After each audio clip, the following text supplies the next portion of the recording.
Good morning. How are you all? I went through and I went ahead and did like a quick little sketch with my burnt umber, and I used just mineral spirits, and I did have a fan on it for just a couple of minutes. I did this maybe an hour ago.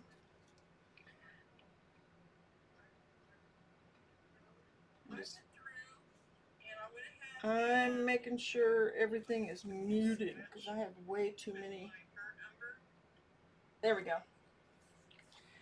I went through and the colors that he supposedly used. Who we're doing is Gustave Courbet.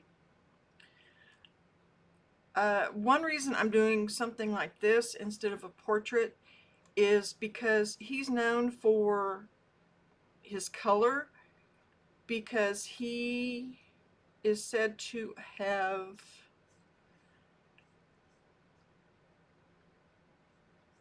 let's see, I'm going to my notes so I know what I'm saying. So I know what I'm saying is true. Put it that way. Okay. Today we're going to dive into the world of Gustave Courbet, the trailblazer of realism. Mute phone. He was born in 1819 in rural France, and he broke away from an idealized romantic paintings of his time to show life as it really was, raw, honest, and sometimes even controversial. You'll see the ones that came from this period, from the mid 1800s, are very romanticized, and they're very tight, and they're very, think, oh, who am I trying to think of? I'll come back to that. He painted everyday people like laborers, funerals on a grand scale, usually reserved for kings and gods. He would paint these just like everyday occurrences on these huge canvases, like 6 foot by 10 or larger, that usually those were left for royalty or somebody who was really important, quote unquote.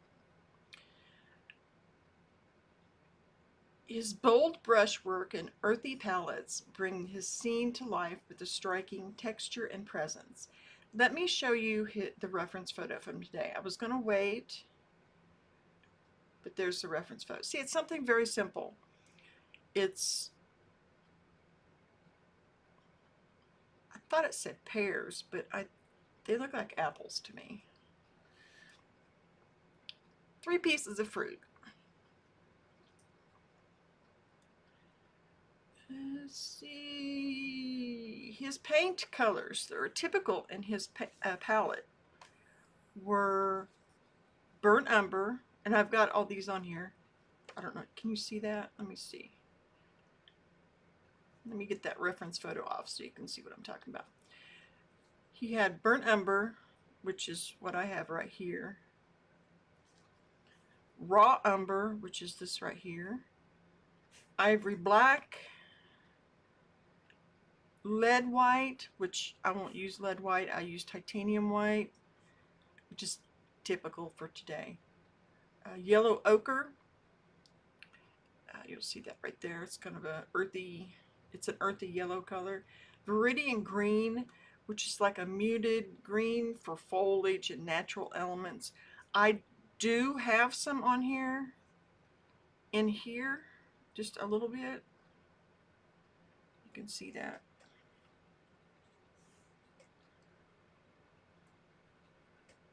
But when I was going through my greens, I realized I had a Courbet green from Williamsburg. And I didn't realize, I don't think I realized I even had it. But what I'm getting at is this is a premixture of, let me get my phone here because I have it. I couldn't find why it was called that on the Williamsburg website. But Jules and Jules had some. and it's the same name, so I'm going to assume there's some similarities here. It's a dark, deep, semi-opaque, and highly light fast, earthy bluish green color with moderate tinting and covering powder. And I've got some over here. See, it looks really, really dark. And then when you add some white to it, it just becomes sort of like a greenish gray. And this was straight from the tube, or I would be saying, wait a minute, that's ivory black. But it's not. I got it straight from there. The color index is PB27, PY43, and PY42. It's semi-opaque. I did put some on here. I don't know for sure if I'm going to use it.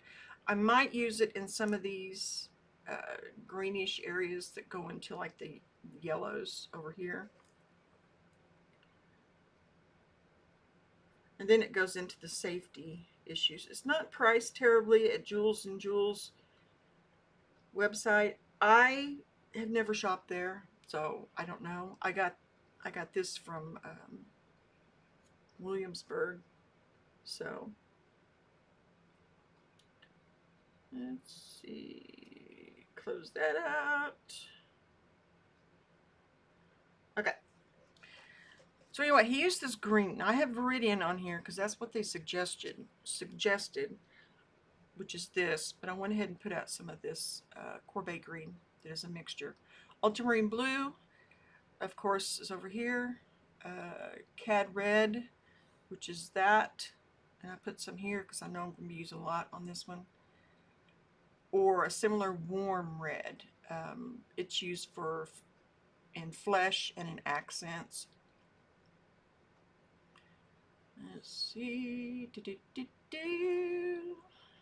He tended to use earthy tones with subtle greens and blues, avoiding overly bright or artificial colors, all to keep his scenes grounded and realistic. Remember, he was very, very much into real life and what's actually going on.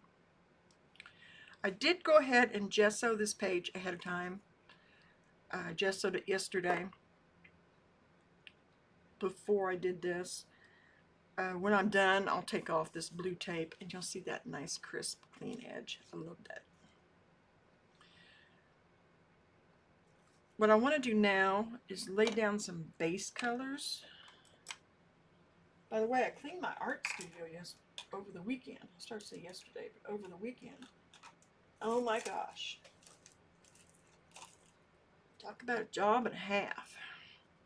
But I did it. I put a before and after photo on my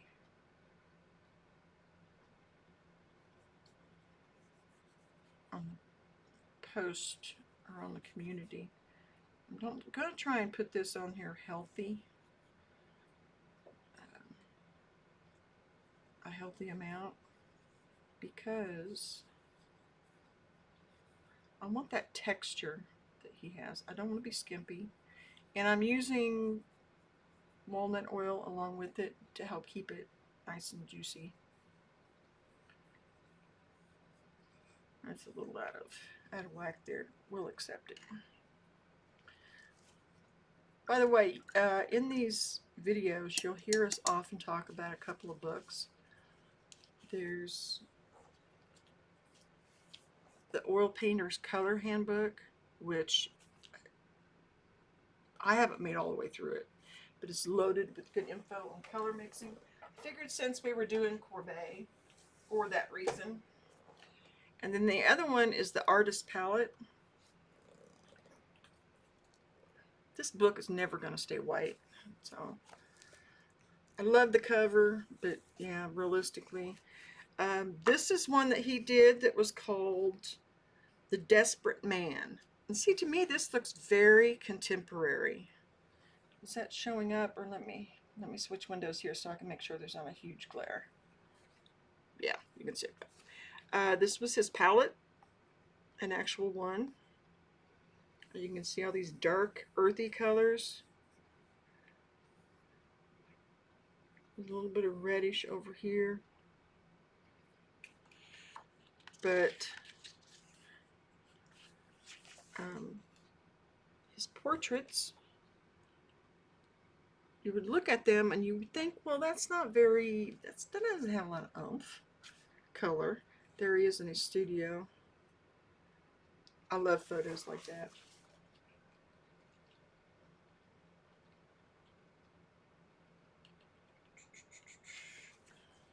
Okay, let me set that down. I could sit there and we could lose a whole hour just on that. Hey, Pierre, how are you doing?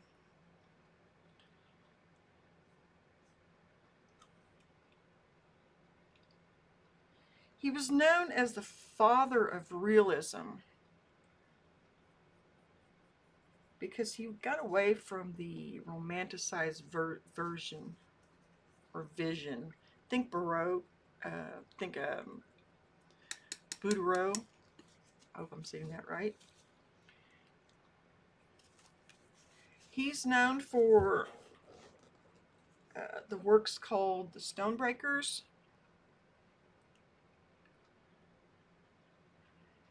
which is showing just what the title says. It's men working in a quarry, or I assume it's a quarry.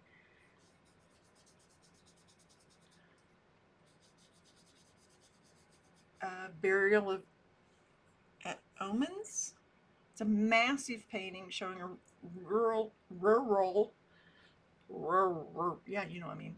Funeral with unvarnished realism, controversial for treating ordinary people on a grand scale.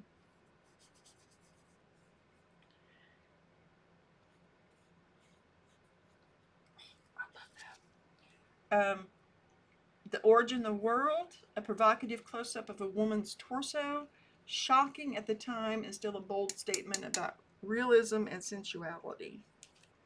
He was a political activist, but that is not why I chose him. I know some people are thinking, oh, that's why she, yeah.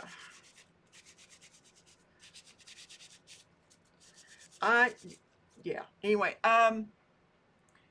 he was involved in the Paris Commune of 1871, advocating for artists' rights and social change.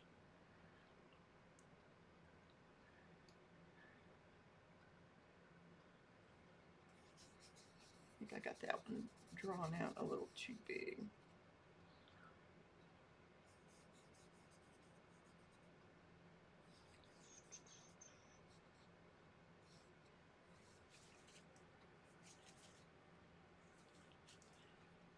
His political activities led to his imprisonment and exile.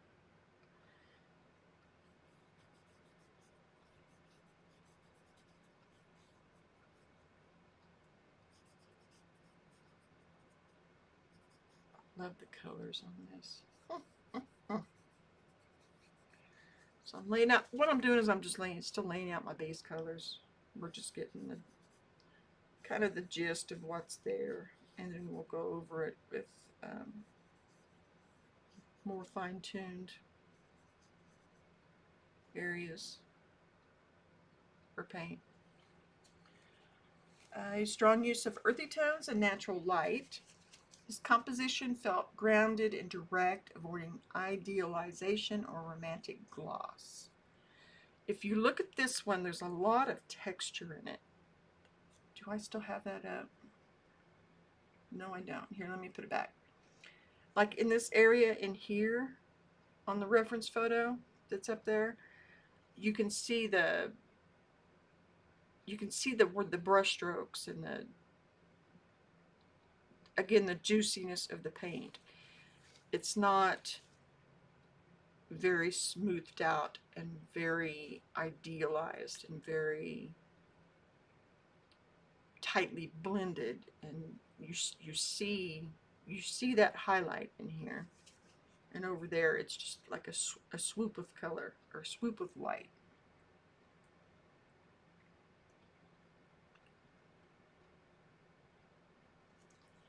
He was known for his fiery personality. This color that I am using is a ultramarine blue and burnt umber mixed together. I tend to use it for really dark areas in place of black, and I'm only using it in this case because, oh, don't tell me I go off there. No. Oh, good. Okay. Okay. The tape ends right there. I was afraid that I had done poorly on the composition. Yeah. But I can lighten this up easily enough.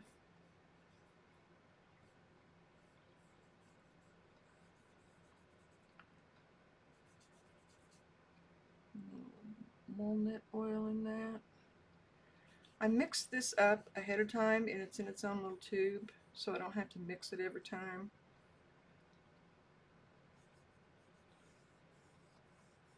Or that's the idea anyway. I'm not always successful in remembering that I have it over there.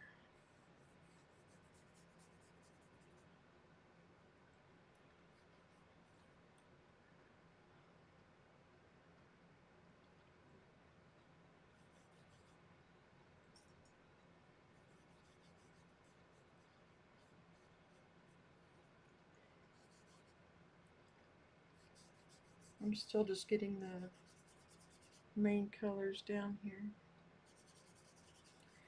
He had several passionate relationships, is what it says. I did some research ahead of time, so I'm reading off notes. I should be using a larger brush for that.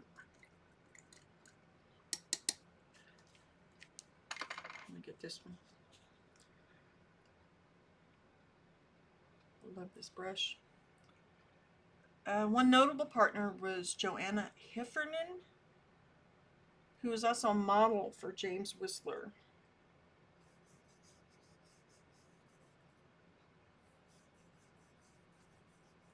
He never did marry.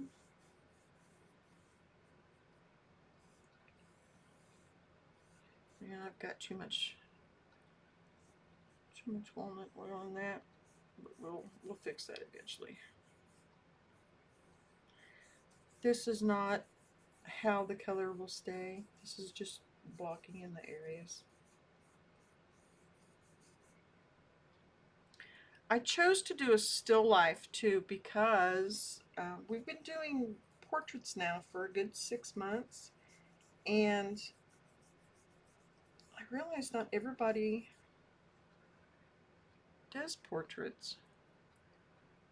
And honestly, I was just curious, and I found enough for the next quarter. I'm just going to leave that like that. If this is too juicy for me, as I keep going, I can always wipe it down and put thicker paint on it. He looks lumpy, doesn't he? Lumpy. Remember the, what was the name of that? Oh, Leave It to Beaver. Was it Leave It to Beaver that had lumpy? Showing my age. Okay. He was a radical Republican and active participant in the Paris Commune uprising of 1871.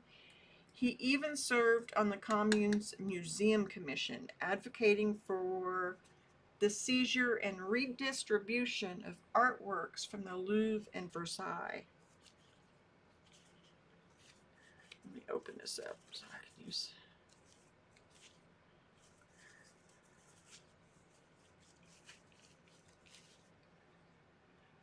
He was imprisoned in exile. After the fall of the Paris Commune, Courbet was arrested, imprisoned for 6 months, and fined heavily for his role in destroying the Vendôme column, a symbol of imperial power.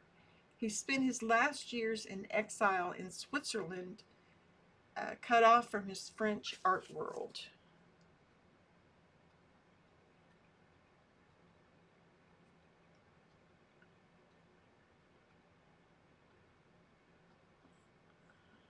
Well, that looks really bright on yours, doesn't it? Despite his rebellious streak, he was quite business savvy and managed his own career with an eye for self promotion, opening his own studio and exhibiting independently.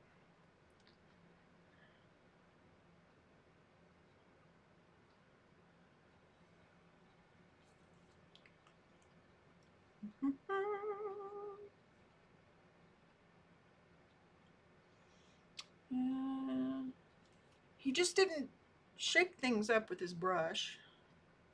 He he did things. He was physically involved in being. Today, I imagine he would be protesting and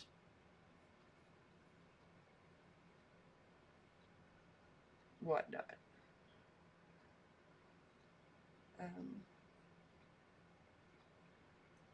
Politics often come up in this, in my streams, but I believe that complacency is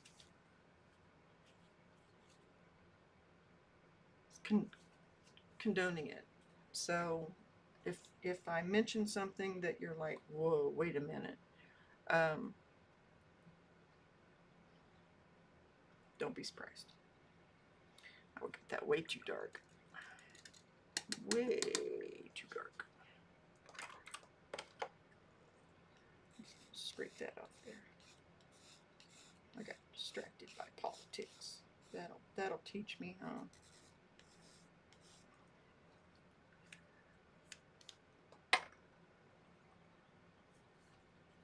He lived life on his own terms. I don't want to add too much white to this because it's going to make the colors flat, and he definitely did not have flat colors.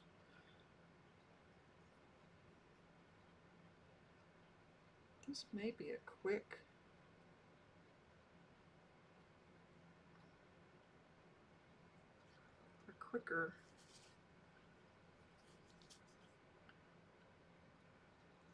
Using color theory, I know that the opposite of red is a greenish. So in order to get this shadow in here, I'm mixing this Courbet green with a little bit of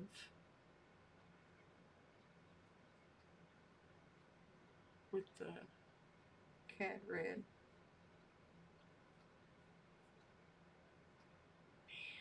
His brushwork is just amazing.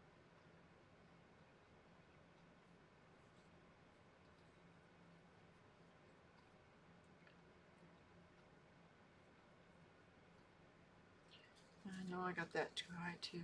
I'll take care of that. Just go.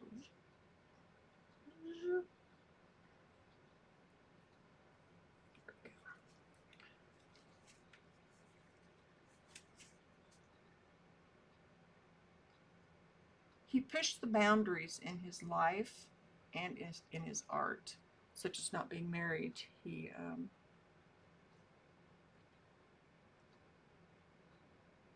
did have one child. I can't remember if it was a boy or a girl, but I fell asleep last night listening to his biography.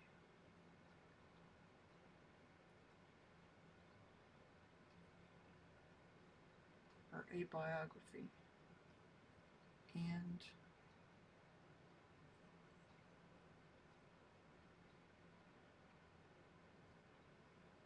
I want to say it was a boy, but don't quote me. But they considered him to be illegitimate since they never did marry.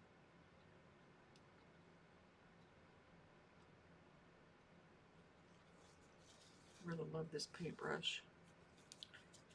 I do. Oh, there is a list of the supplies that I like to use. There's a list, a link to that down in the description. And there's also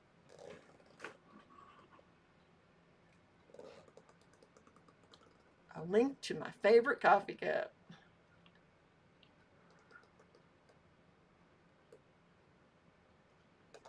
I have so much room. I set up a table too that I might be able to use for just oil pastel. I'm going to test it out on Thursday, which is going to make it so much easier for me. So I'm hoping.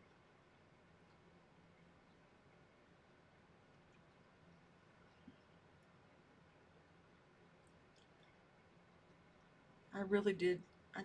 I did a lot of work in here over the weekend. I essentially took everything out and put everything back. I was working at the store.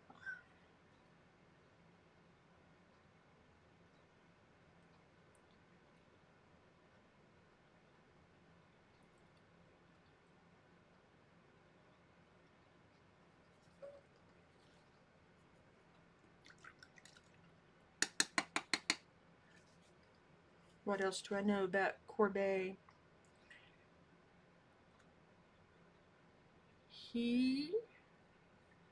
What else?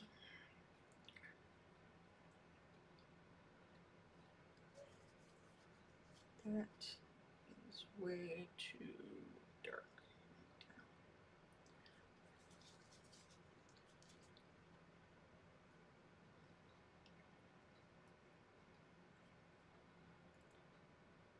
I may start playing music here in just a little bit because I won't be talking, and I know a lot of people use this as like background noise when they're working on something. If you have any questions or anything though, please feel free to put them in the comments. If you're watching the replay, same thing. Feel free to ask away. Well, you can really see the brush strokes on yours, on your screen, I mean. Okay, let's see. Let's see. I'm just getting some burnt umber here and some yellow ochre. And just barely touching the walnut oil. There's still too much on there.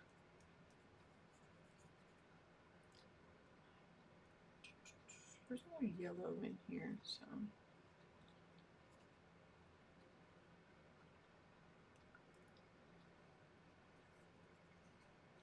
This original composition is a little wider.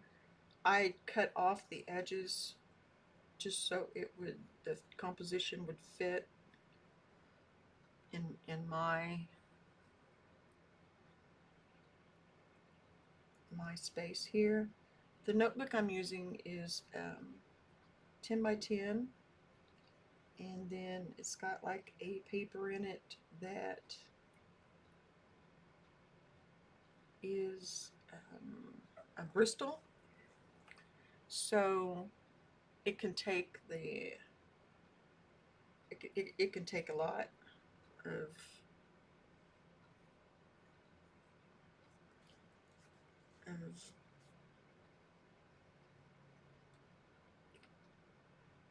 it can take a lot.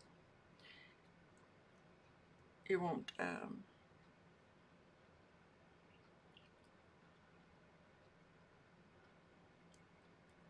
it won't start tearing or anything. I'm getting a little bit of that raw umber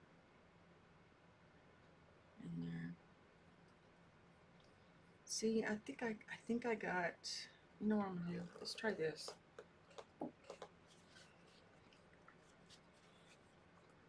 Nobody look at this. If doing something to it's going to freak you out.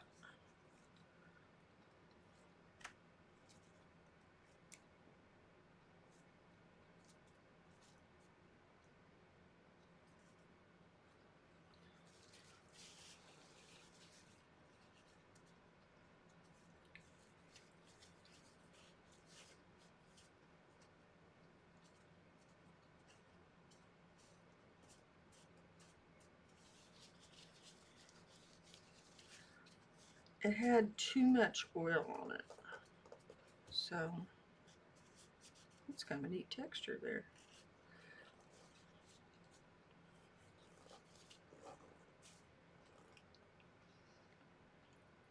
So I wanted to remove some of it. Oh, that's much better, much better.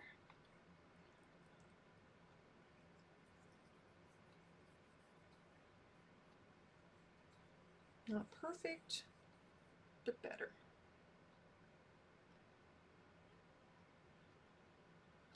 I'm looking at the camera to make sure, or your shot, to make sure I'm getting the color right. I do have a question. I put it on the polls, or a poll, and I didn't get much of feedback, but do you keep a sketchbook? Do you have a sketchbook practice? And if so, what do you use for, oh look, you can see my handprint. What do you use for sketchbooks? Are you picky? Do you have like just certain things that you want to use? Do you have one brand that you're loyal to? Or I am on the hunt again for a sketchbook. Because, well, I have a video I did, like a blog-ish. Let me just say, I don't like the brand that this sketchbook is, and I would really like to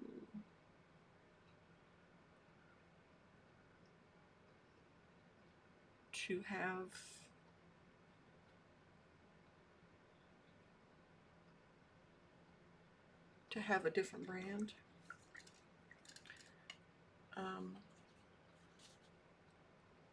I really like Stillman and Byrne, but it's kind of expensive for how many pages you get.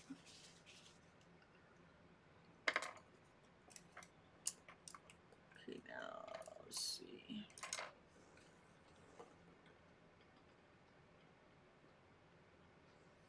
Oh, and in case you didn't notice too, I started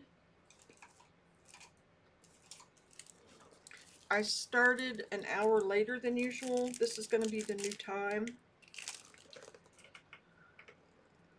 And it seems like it's, if today was any indication, it's going to work much better.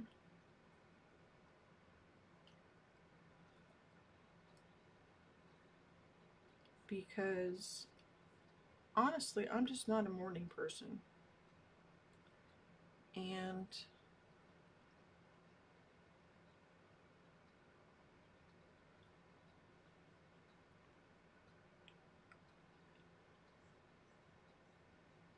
being a little later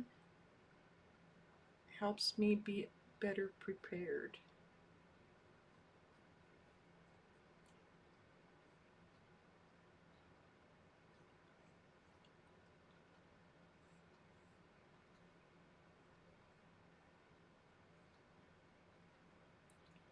And we've talked about it before, but I am using an angled brush. It was the one that was the right size, so that's what I use it.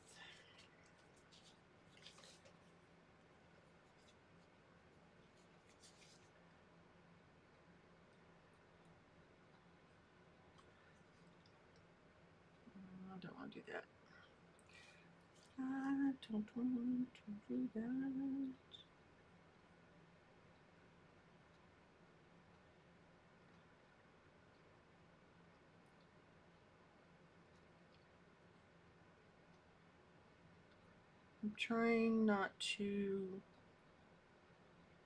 I'm trying to remind myself not to be precious about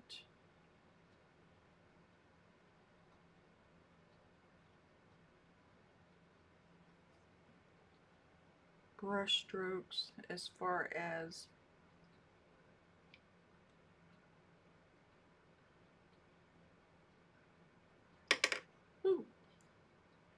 that's okay. Laying them down smooth, because that is something that he did not do. And I'm trying to get these a little juicier.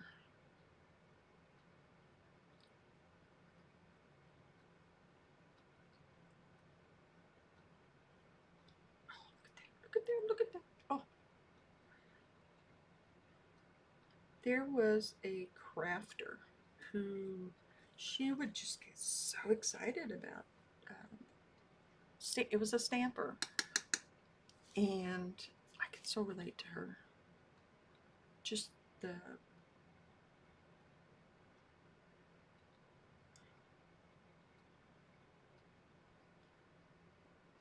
excitement over getting the color that you want, or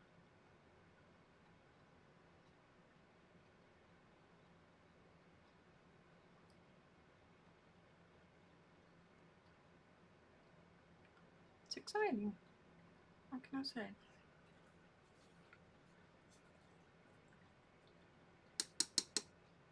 Again, this is a very simple still life here, and I'm intentionally doing that because he was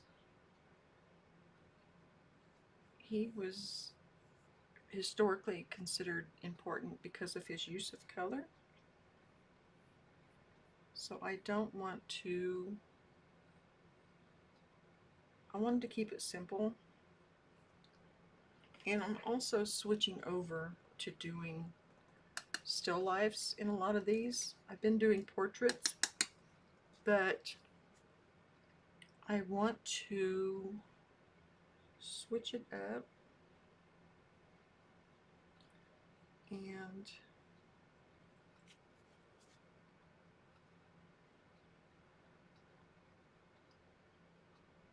do still lifes this quarter.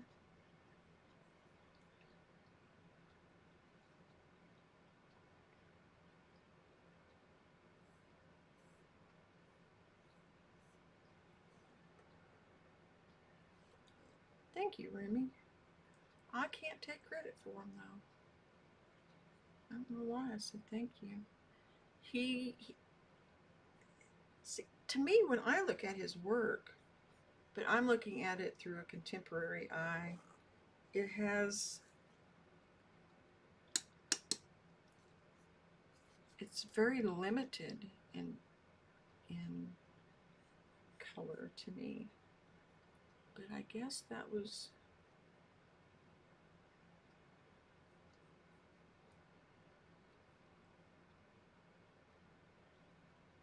and this is a study, it's not a copy. So before anybody says, that doesn't look like his brush stroke, I know. And you'll have to forgive me, but I am. Another reason that it's good that this is small or simple is because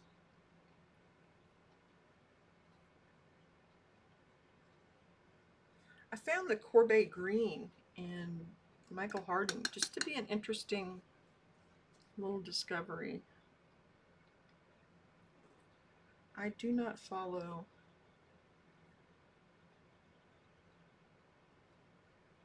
I don't study Courbet a lot, so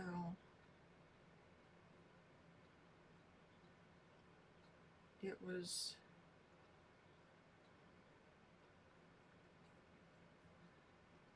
serendipitous that that was in my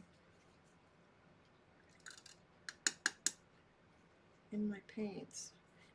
It was it must have been in a set that I bought, because I don't buy a lot of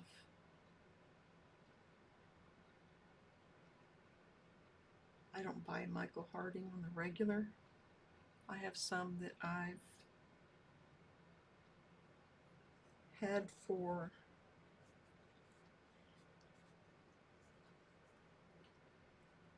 quite a while. When I first decided I was going to do this and I had the funds, I went and invested in a lot of different types of paint or brands of paint to try some vermilion, or what is it? My brain is gone. Viridian, thank you.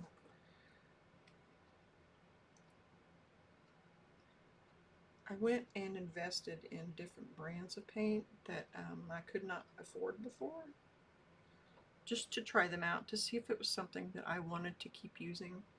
And the Michael Harding was one of them, but I just can't justify the cost.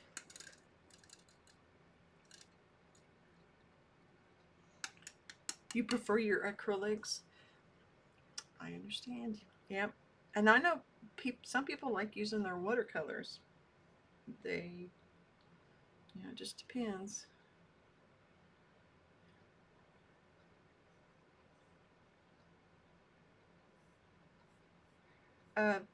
Pierre and I have talked about doing like color studies from that one book I showed earlier, the oil painters.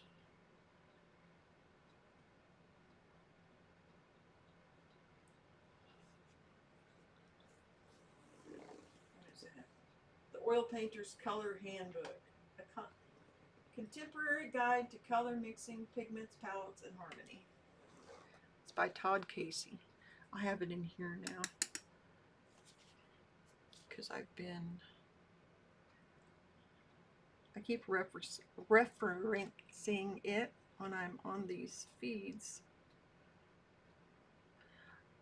See, when I decided I was going to get back into painting, I started using acrylics because I figured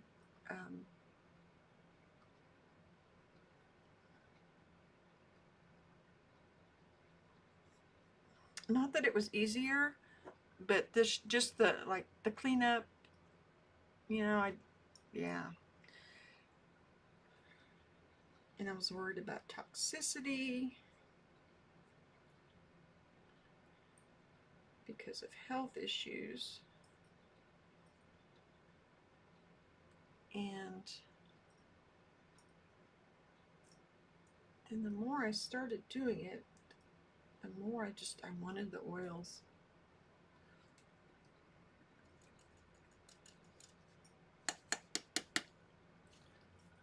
And yeah, I see that's missing right there.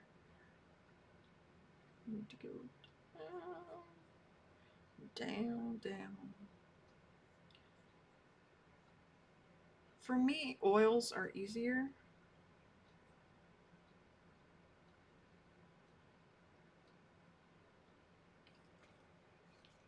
because I can change things with ease.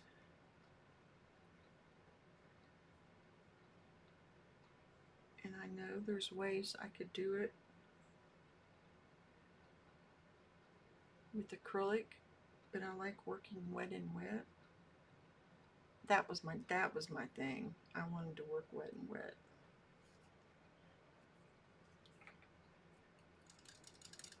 I know some people, their watercolors, they can do amazing things and know how to correct issues. And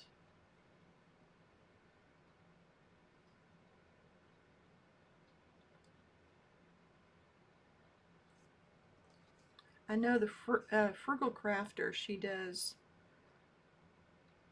a lot of watercolor.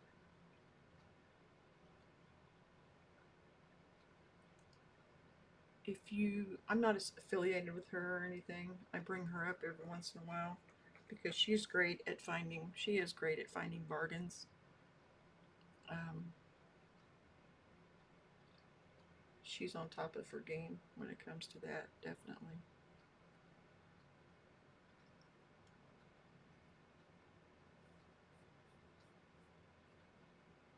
Trying to get that shape in there. He's kind of floating there, isn't he? This one. It's like hovering. Let's get you grounded a little bit.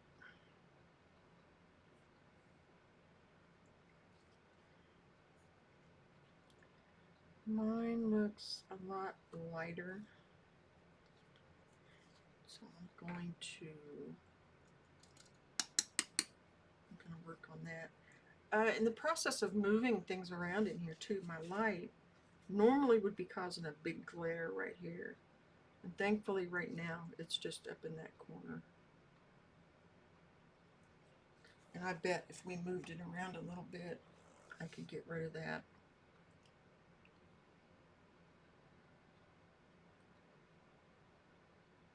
I don't want that. I don't want that. Why am I doing that?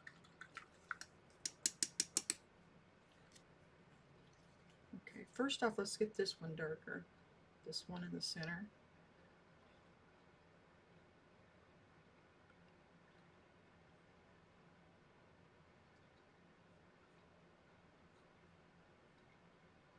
My daughter, one of my daughters, sent me some amazing a photo from Guam. I assume it's like the padlock bridge that they had, was in France.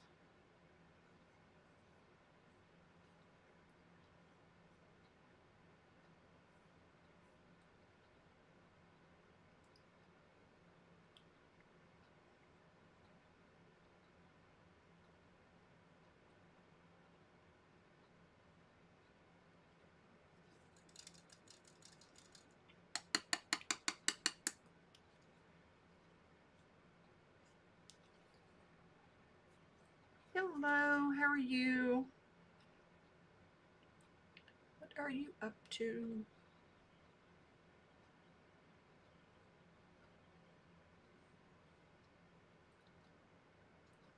It's a little more. Yeah.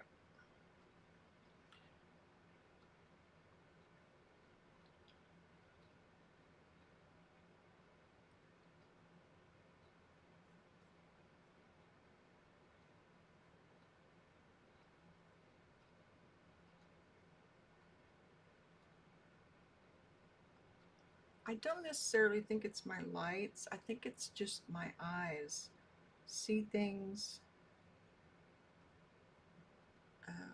without enough dark value.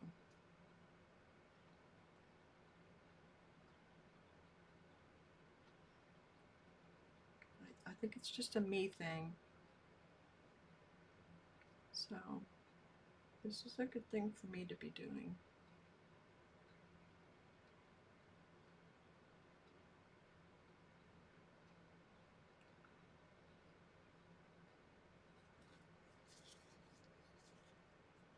And it's starting to get in the right direction.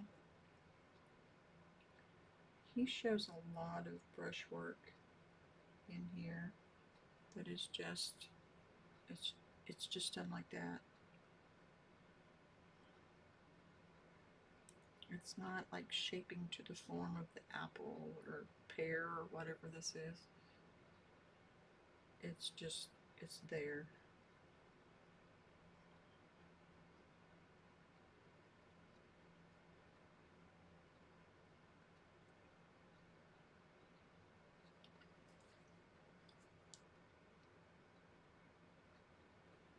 If my daughter happens to be watching this, I think I know what you all are doing. Let me put it that way. I think they're going to come back with a announcement. But if not, that's cool too.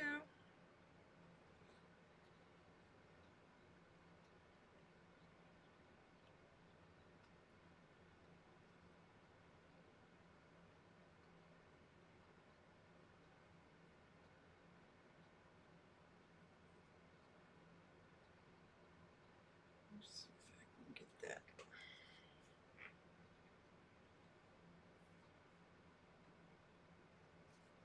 It's amazing how something just so simple as like a piece of fruit has so many details and things that are subtly different.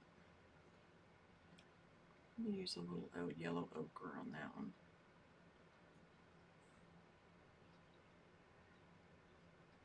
When I move things, I set up a spot for painting on my easel, a spot for oil pastels, and this overhead one was already here, but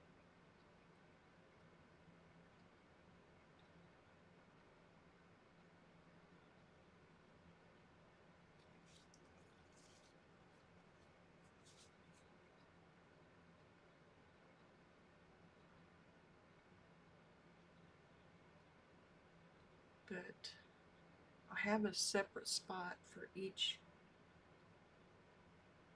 live that I do, so I don't have to change my, that's too light, change my supplies every time. I do have to move some lights, but most of it's just flipping them around. It's not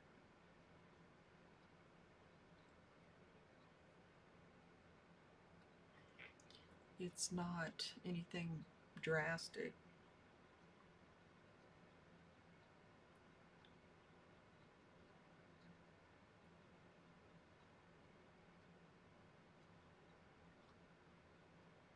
Which we'll see if it works. We'll do a test run on Thursday of for the oil pastels and just see how it works. If it works. I don't know about the table that I'm using. I know some of you probably don't care about this. But on Thursdays I do a oil pastel, and I was having trouble when I first started doing it with my table moving. It would, yeah. This one I'm on, well, yeah, it takes a lot to move it. But anyway, I think I figured it out. So we will see.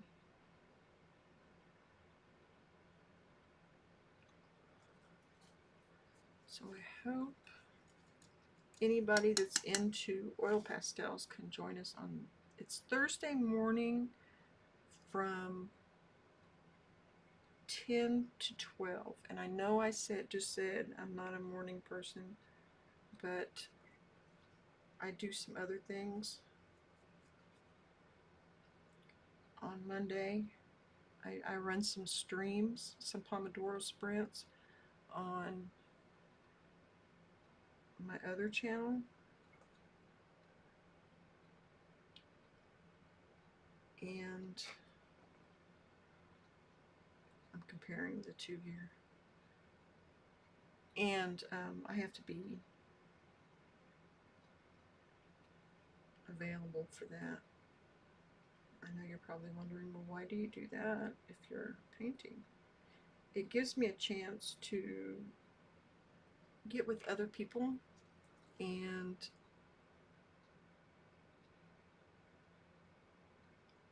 people that I'm doing it with are awesome. And I don't say that lightly. They are. They are just amazing. They're supportive. They're mostly writers. I'd say 90% of them are writers.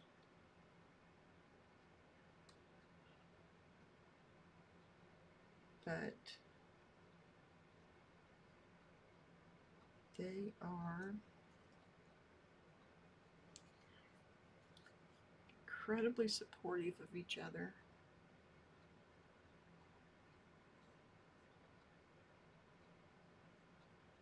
And I would not be surprised if one of them, at least one of them, was in here right now lurking, just to give me the hour, watch hours, if nothing else. I didn't get a lot done the last couple of days in here, so my watch hours have stayed the same for the last 3 days, which I'm not complaining about because it could have gone down because I wasn't doing anything in here. I had shorts and time lapses up, but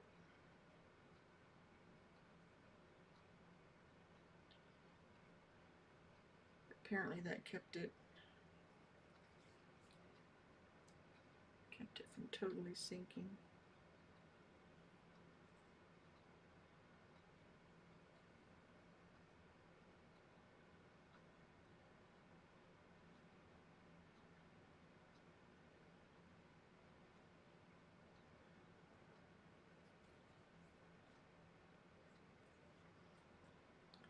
Keep wiping my brush off and then wishing I hadn't done it.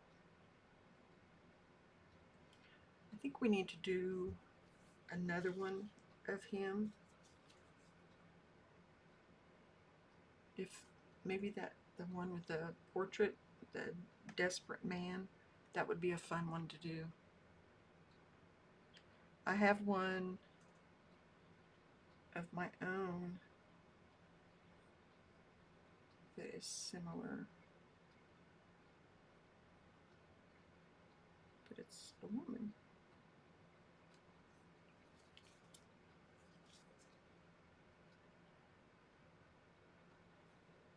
I still have not finished the one with the flowers in the sink.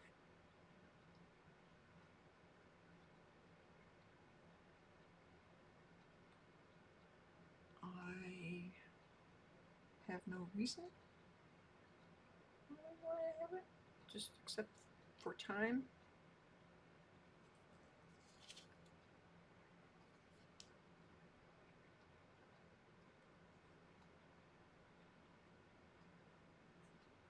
Because I have considered just filming it and then if there is something that you all want to see that I'm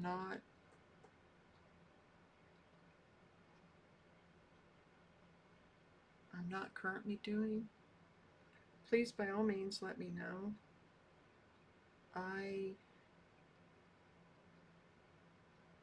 That is one big reason I do the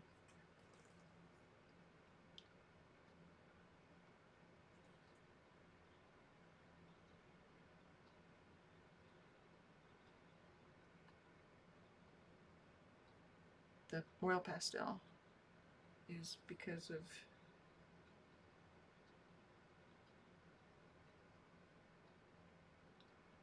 let's see if I can get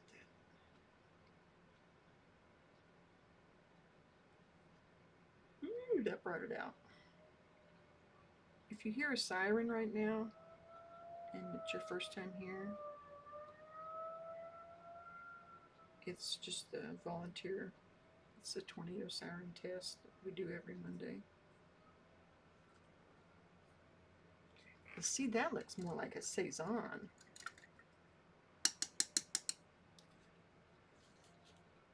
Okay. Let's get this background done.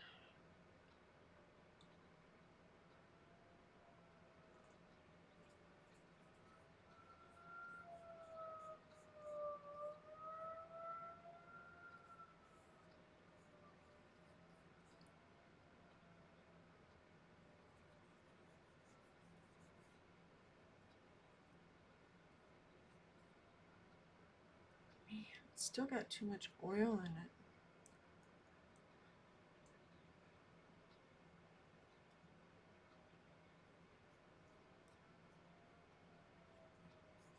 Maybe I'll just have to accept it.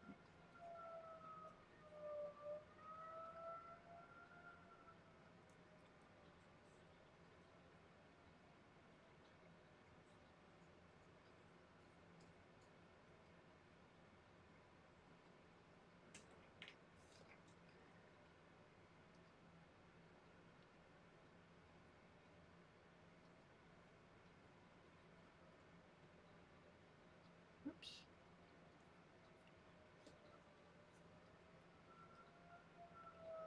We have a volunteer fire department and all, and we test the sirens at twice a week.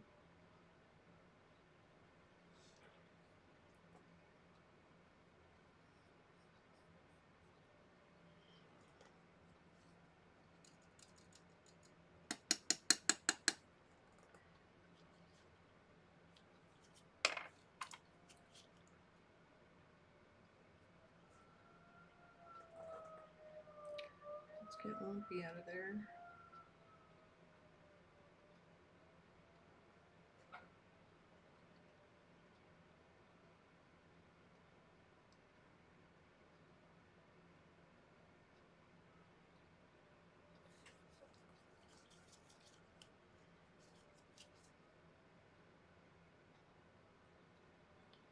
And remember, he was long before Saison.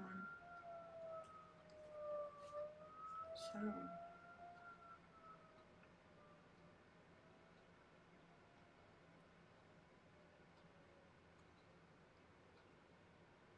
he very well. I do not know that much about Saison. I will be the first to admit it. So perhaps he was a strong influence on him.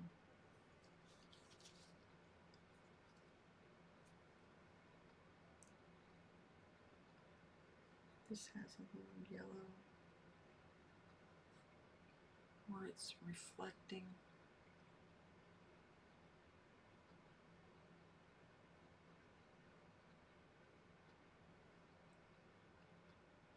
That has more of an angle to it.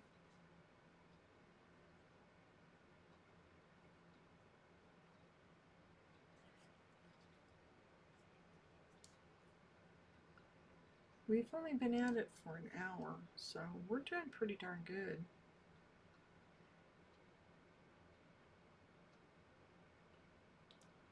I think, anyway. I need to soften that edge for sure.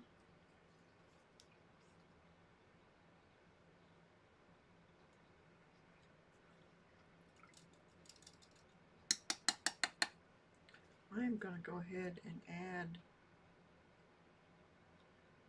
a big brush stroke of white there. And that's not thick enough. That's more like it. It's way too white though.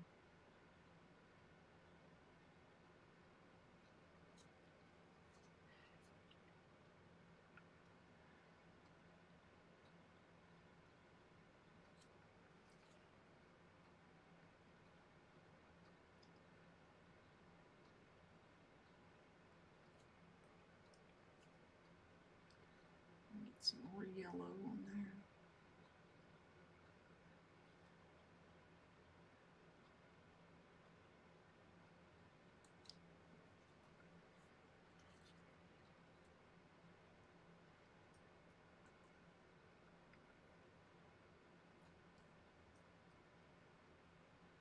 This I want very textured. I don't care if it takes forever to dry.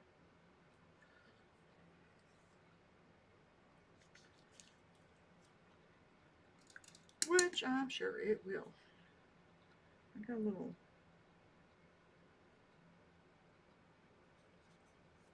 something on there.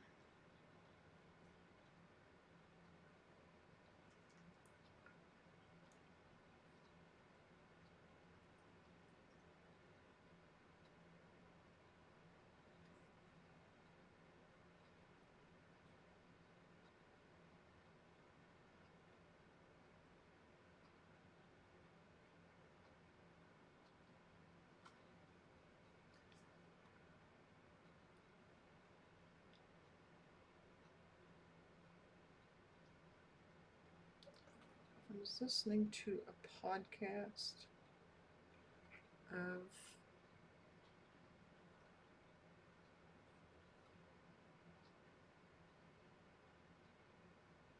shoot, I don't even know the name of the podcast because I just went and like told Google find me an art podcast. It was interesting. I don't have my highlight over there. I don't know why I'm talking about a podcast that I don't know the name of.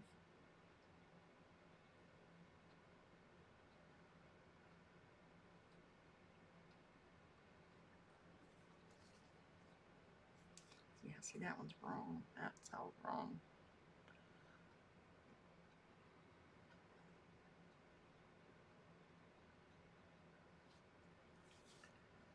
Don't like how it's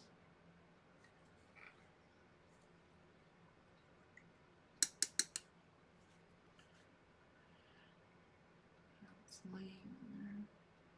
That needs, again, this is not a copy, it's a study, and I'm saying that more for myself than for you because I tend to want to overdo it.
I'm pretty sure that was Frugal Crafter was who we were talking about. I don't know if this went through the first time because I hit a button, but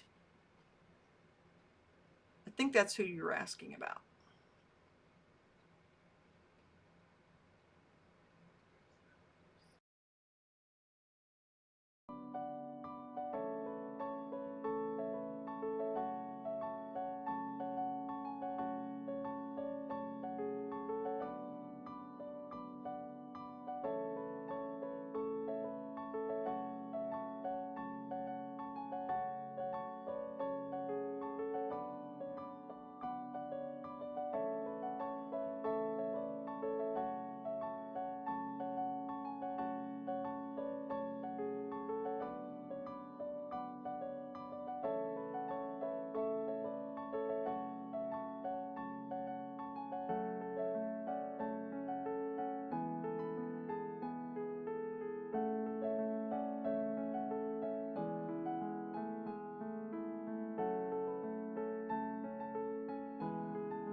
think I am going after it with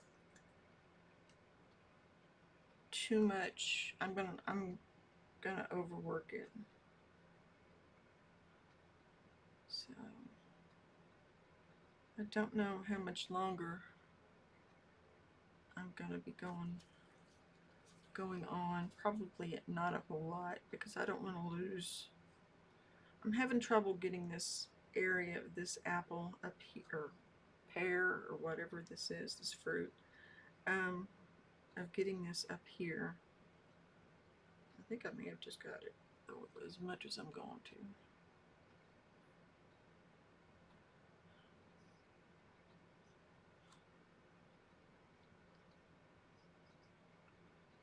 For one thing, I'm using way too small of a brush for doing a study and not a copy.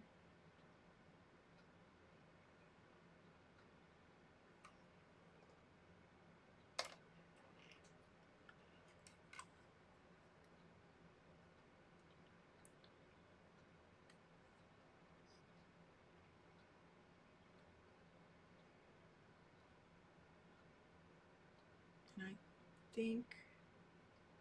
I think I understand what he was doing a little bit better than I did when I started out.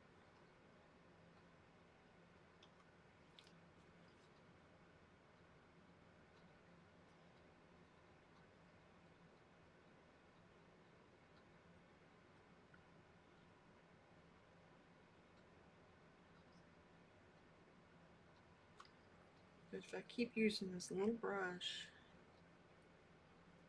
it's going to kill it.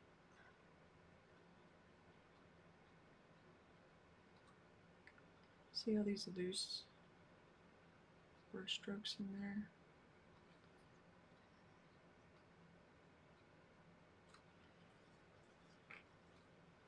I need to keep that and not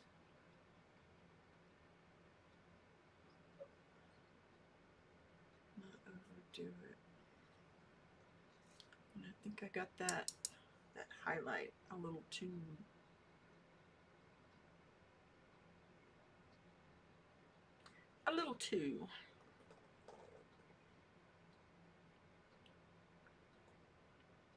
get some Viridian in here.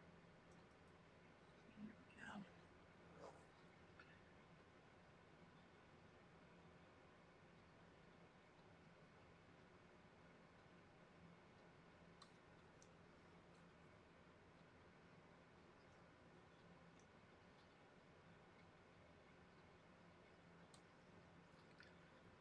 Not getting this. It's not. Maybe that's as close as I'm gonna get.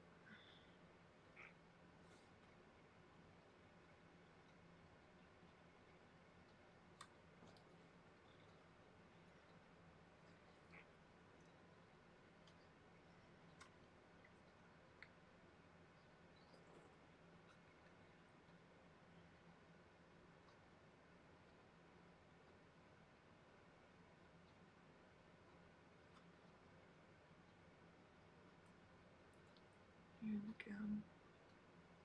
That.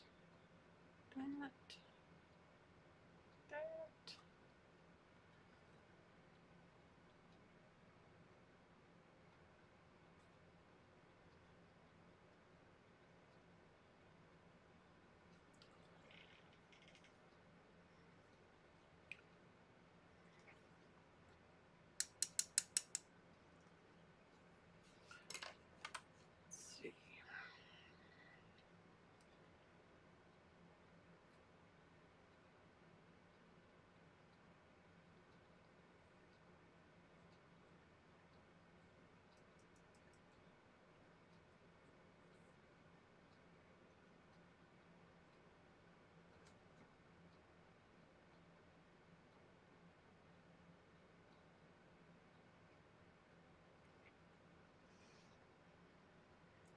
I'm thinking because I start dealing with the shadows a little more.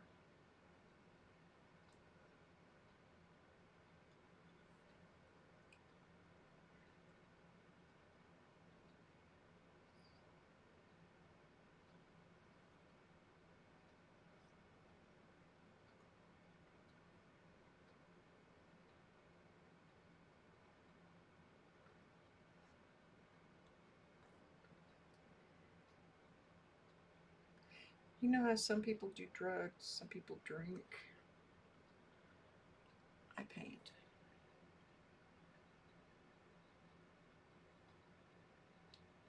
It has been my addiction.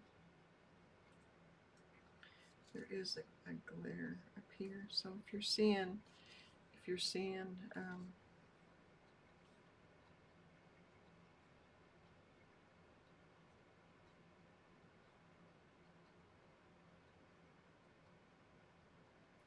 just trying to get rid of these little spots where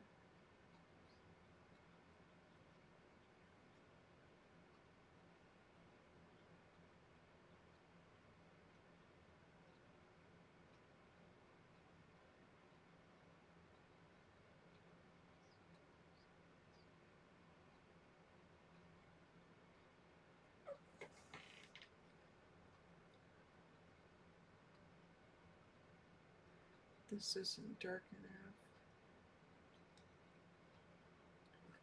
Can we get it darker?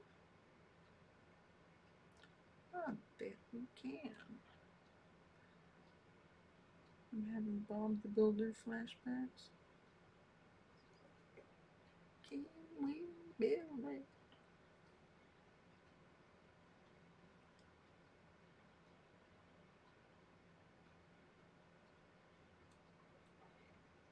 Yes, we can.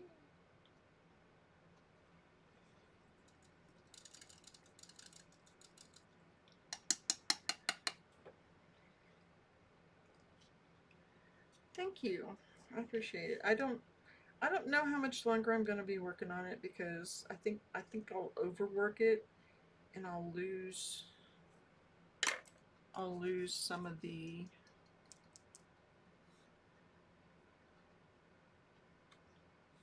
as I say that I start poking.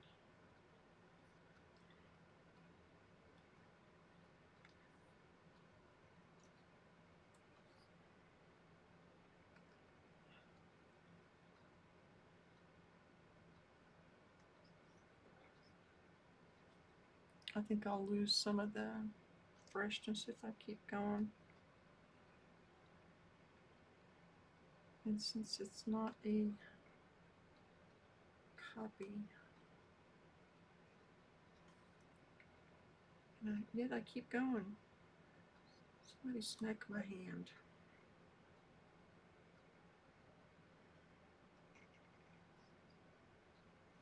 Yeah, I'm afraid if I do a lot more.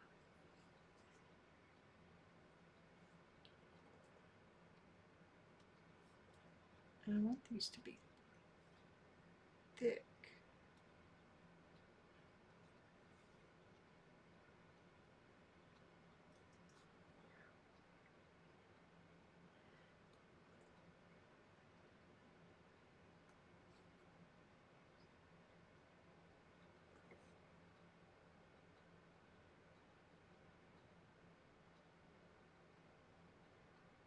Doesn't it remind you a lot of Cezanne though? Or is that just a me thing?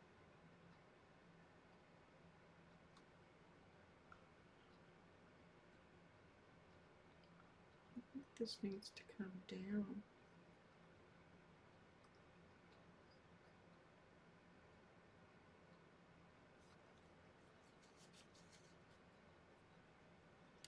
My old art teacher had a saying, takes two to paint a painting, one to paint it and another to tell when it's done. Ah, I like that.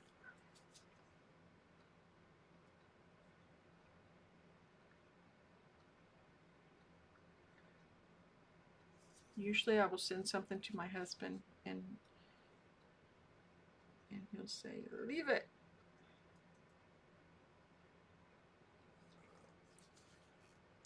But he was at work today. See, doesn't that look like it sticks out a little?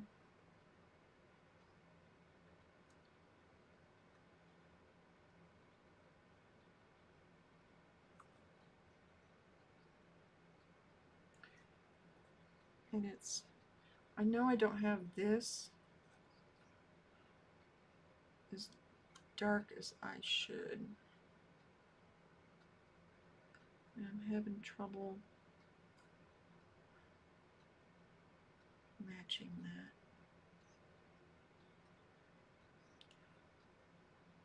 It's a study, it's not a copy. It's a study, it's not a copy.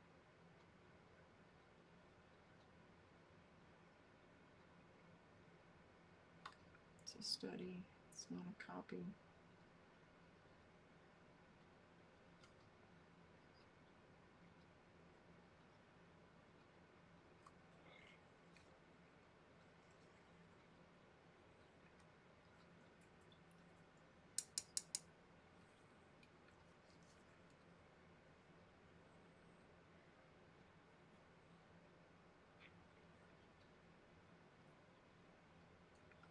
What I should do is quit painting on it and then work on my other one that's on the easel.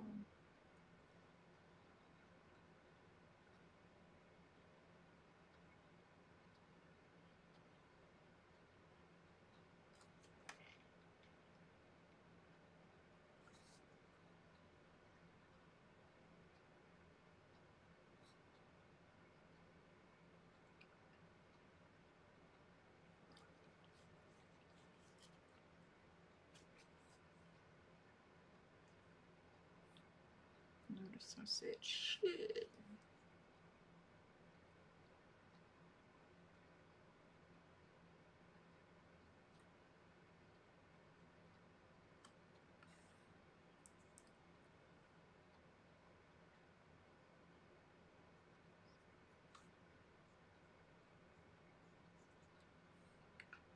Just trying to get some of this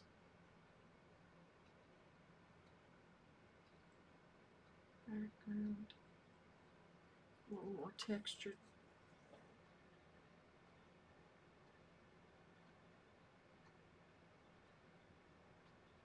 I'm doing it all prima. I did like a sketch with mineral spirits and burnt umber.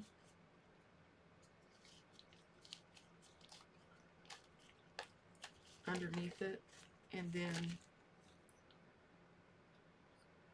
I let it dry. It doesn't take very long to dry. It just, in fact, it maybe half an hour, I think is all it took, and I could paint over it.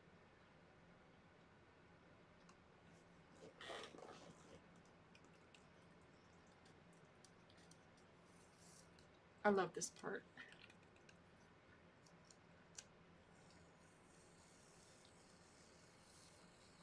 Oh, I hate it when it does that though. Got a little paper on it. Got it on my hands.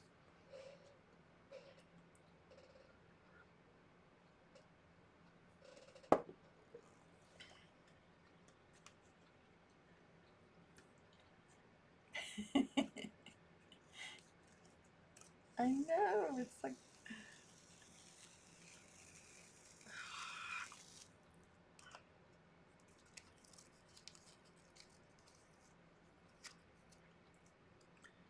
come on.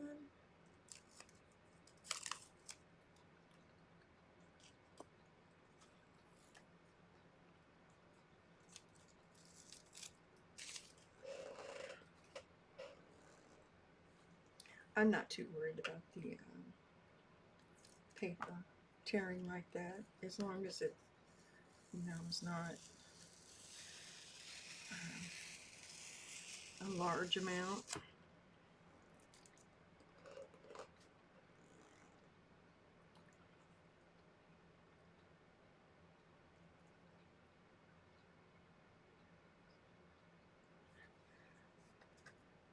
It's just, yeah. I wish I had put this tape though on today instead of yesterday. It's usually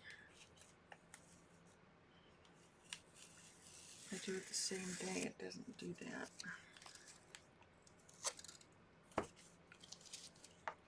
Dun, dun, dun.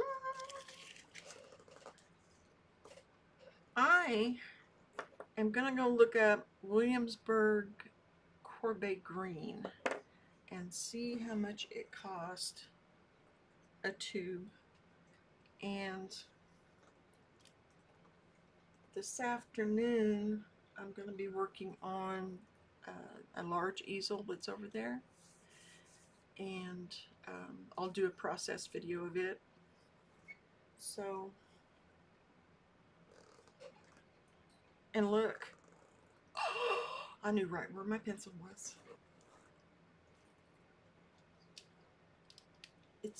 It's a miracle. I cleaned my studio this weekend.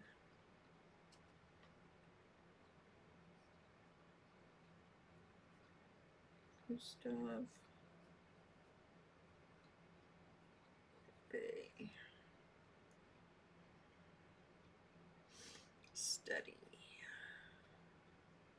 Study oil gessoed paper. What is today? 14th.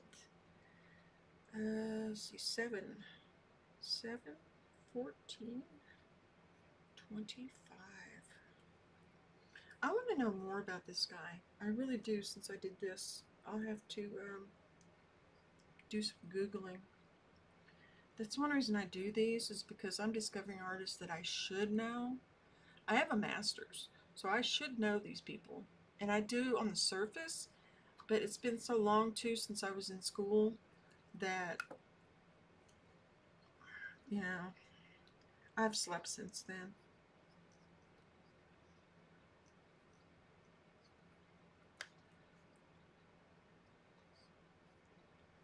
And I will say, I had wonderful art history professors. I really did. Thank you. I appreciate it. I learned a lot. Courbet green. Oops, I just see something. See, this is what happens with me. This right in here is a lot darker.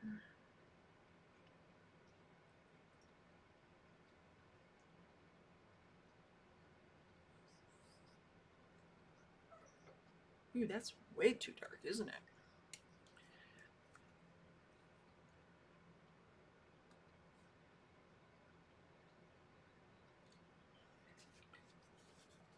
Now I'm watch.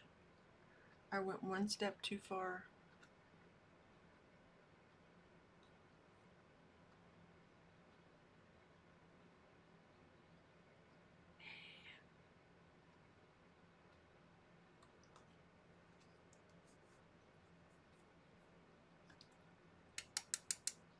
It's just a smidge.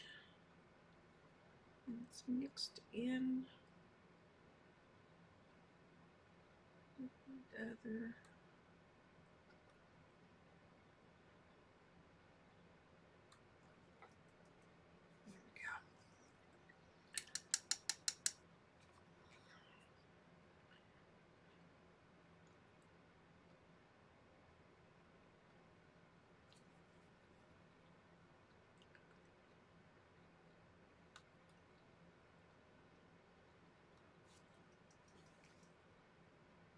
Think.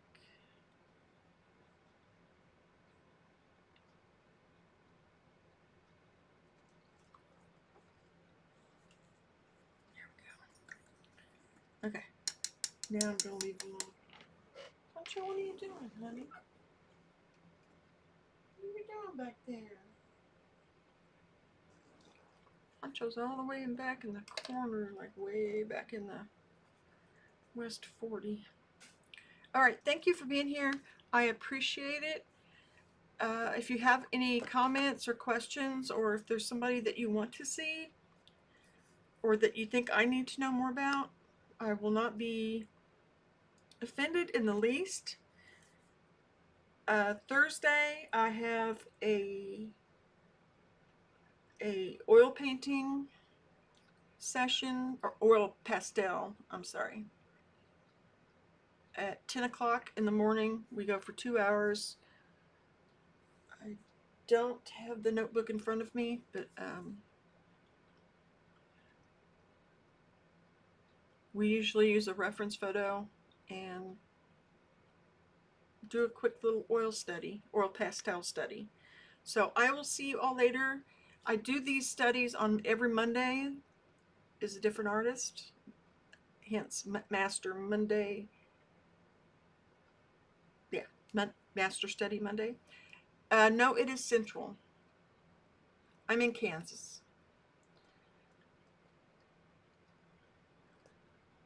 The great state of Kansas. All right, I hope to see you there.